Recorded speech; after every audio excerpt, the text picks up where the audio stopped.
Atëherë unë jam Adil Maloku, vin nga komuna e Pesë, gjithësisht nga Labjani i Pesë. Jam kandidat për kuvendin e Republikës Kosovës nga radhët e Aleancës për Ardhmërinë e Kosovës me numër 108. Po që nga vitet e 90-ta, domethënë si fëmijë, jam frymëzuar nga familjarët e mi, domethënë unë prindin e kam pas mësim dhënës, cilin e kam edhe të vrarë në luftë. Djalët mi babës e kam Naim Malokun, që me njëherë pas lufte, po edhe gjatë lufte, ajna ka tregu për luftën se si është zhvillu qabo edhe për liderin e Aleancës për Ardhmërinë e Kosovës që e kemi sot zotin Ramush Haradinaj, që agjën atë kohë përshkruan të si një kolos pra luftetarin më të madh shqiptar pas Gjergj Kastriotit Skënderbeut. Edhe këtu është ai frymëzimi im që nga themelimi i Aleancës për Ardhmërinë e Kosovës, njëherë kam qenë antar kryetari i Aleancës Trive në komunën e Pesë dhe deri me sot i kam kaluar gjitha etapat që i kalon një individ në procese si këshill drejtues, antar kryesie, sekretare të tjera. Edhe tani në këtë kohë do të thotë kur e kemi një degradim të skajshëm politik, mu ka kërku të jem kandidat, nuk e kam refuzuar dhe pse janë zgjedhje të jashtëzakonshme, për shkak se mendoj që është krenari të jesh krah liderit ton, jo vetëm të Republikës Kosovës, po është me të vërtet, do të thotë, kryetar partije ka shumë, por lider është vështirë të ketë, do të thotë, unë mund të them që i kam 3 njerëz idol, që mendoj që janë lider për mua dhe lider shpirtëror, pra është xhaxhai im Naim Maloku, ish presidenti i Republikës Shqipërisë Sali Berisha dhe normalisht lideri joni pa kontestueshëm Ramush Haradinaj. Po siç e dim ne në këtë kohë jemi në prag të zgjedhjeve të treta në këtij viti, ne kishim edhe zgjedhjet lokale, ku e kishim një ngritje për rreth 2000 vota unë pej.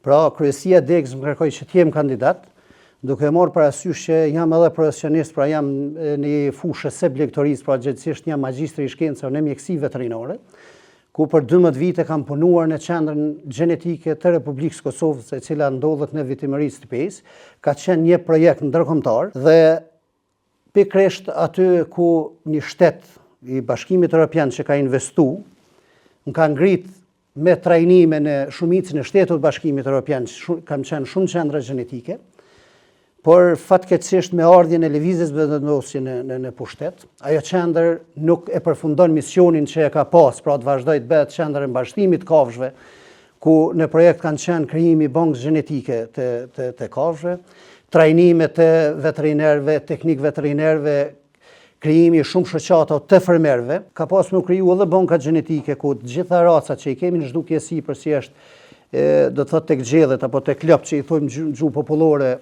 busha, tek delet balusha, bardhoka e shumë kafshë tjera, do të thotë deltari i lirë, për me rujt racat tona autoktone edhe mandej për me u regjistru në arenën ndërkombëtare me një kod gjenetik si racë tona autoktone dhe mos me na i marrë fshinjet tonë siç është Moldezi, Maqedonia apo Serbia dhe shtete tjera.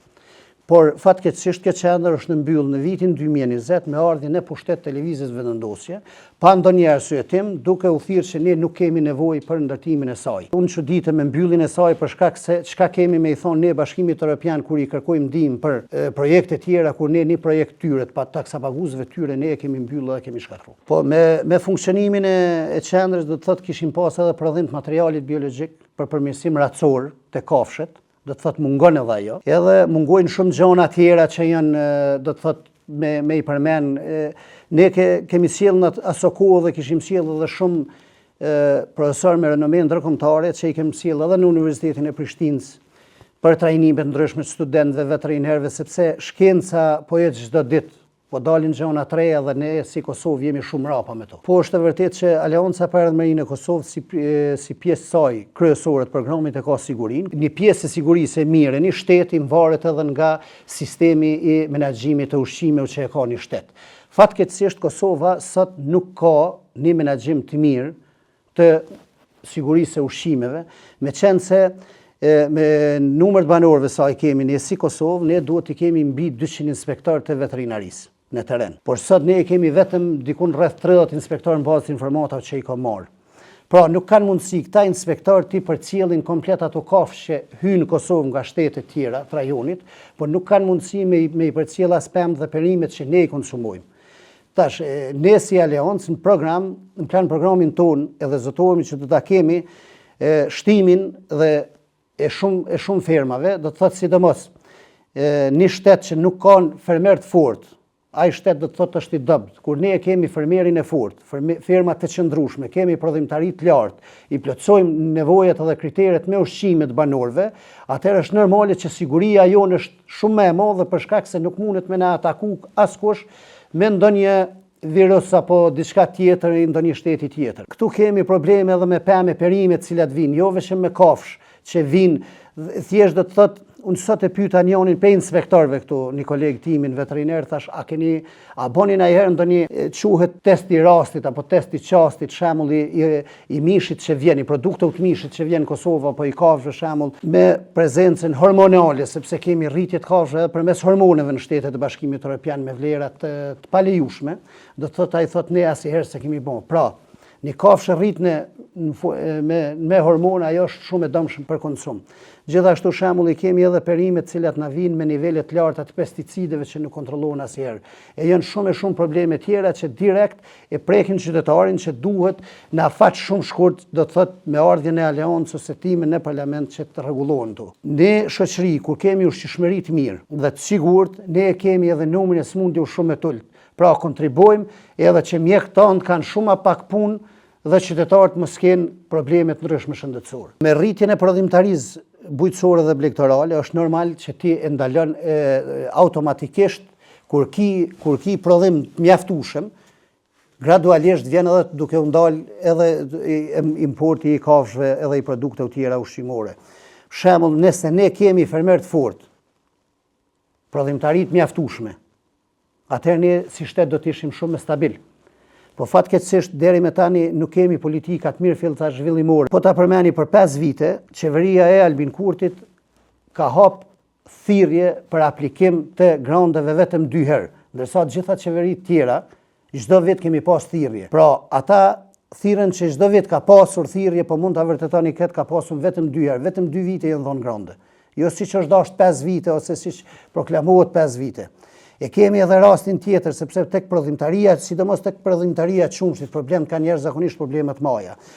Fermerët nuk kanë qenë mjaftueshëm të informuar, vjen keq që e them këtë, po s'kanë qenë të informuar për shkak se vitin 2018 dhe vitin 2019, administrata tatimore e Kosovës është duke i dënuar me 10.000, 20.000, 30.000 euro fermerët, për shkak se ata s'kanë qenë të informuar që duhet të paguajnë tatime. Pra nuk kanë qenë të regjistruar, por korporatat që e kanë marrë qumshtin nga ata fermerë, kur kanë raportuar nga kush e kanë marrë qumshtin, ata ju kanë shku fermerëve, ju kanë thonë s'keni pagu për këto vite tatime. Do të thotë nuk ja u kanë bërë tatimet me i pagu me rata apo diçka tjetër, ku unë ju premtoj fermerëve që këtë problem ne do ta zgjidhim së bashku, ashtu siç janë bë falje të borxheve tjera, mund të bëhet edhe ky falje edhe këtij borxhi për shkak se direkt ne kemi bankrotim të firmave nëse vazhdon të jetësohet kjo formë e dënimit të fermerëve. Problemi është deri me tani problemi është se nuk kemi ne asnjë individ i cili ka shku nga ferma në parlament ose nga ferma ka shku në Ministrinë e Bujqësisë. Po fatkeqësisht të gjithë ministrat deri me sot për herë të parë lopën e kanë parë në çokoladë Milka. Kjo është një fatkeqësi shumë e madhe dhe ndjeshmëria e tyre. Nuk është për mja zgjedh hallin fermerit, sepse ai personalisht nuk është përballë kur me ato probleme. Të gjithë ministrat do të thotë nuk kanë ndjenjë shpirtërore se si prodhohet një litër qumsht, si kultivohet një patate, një domate apo një spec. Do të thotë po të kishin shku ata me i pa gjitha këto hallkat problemeve deri te prodhimi final. Ndjeshmëria do të ishte komplet ndryshe. Po ata janë direkt nga banesa në ministri, jo nga fushat edhe arat tona, fatkeqësisht ata nuk janë as profesionist, as të njëri prej tyre. Ku është edhe i problem tjetër, gjatë 12 viteve që më ka rënë në qendër gjenetike të shkoj t'i takoj zyrtarët e Ministrisë së Bujqësisë, kur je ulti me bisedu me një ministër, ku t'i ka prezantuar edhe këshilltarët e tij. As të njëri prej këshilltarëve nuk kanë qenë profesionistë fushës bujqësisë ose blegtorisë.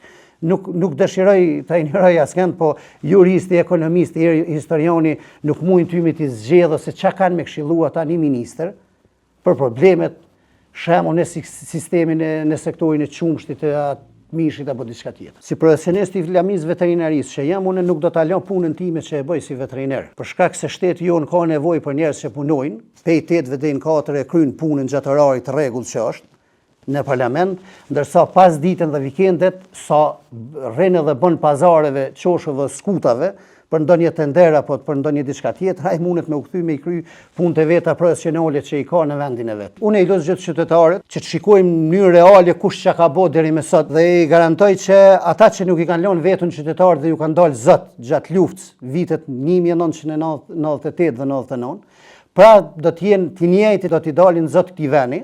Unë besoj fuqishëm që me Ramush Haradinaj kryeministër, qytetarët do ta kenë krah dhe në ballë çdo problemi që do paraqitet. Me Ramushin kryeministër do rregullohen të gjitha problemet që i kemi në arenën ndërkombëtare, do hiqen sanksionet dhe do jetë komplet një qasje tjetër ndaj qytetarit. Pra, qytetari më nuk do të shfrytëzohet ty pagu taksa trona dhe ty pagu energjinë elektrike 3 fish me shtrejt, po jeta e qytetarit do të lehtësohet jashtëzakonisht shumë. Këta ju premtoj dhe ju garantoj të gjithë atyre që do t'i besojnë kësaj liste.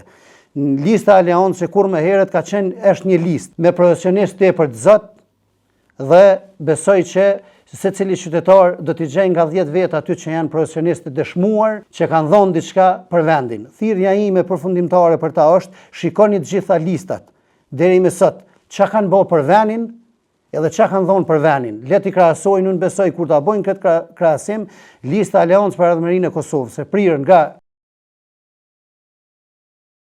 ka me dhënë më shumë ti për këta qytetarë. Ju falenderoj shumë.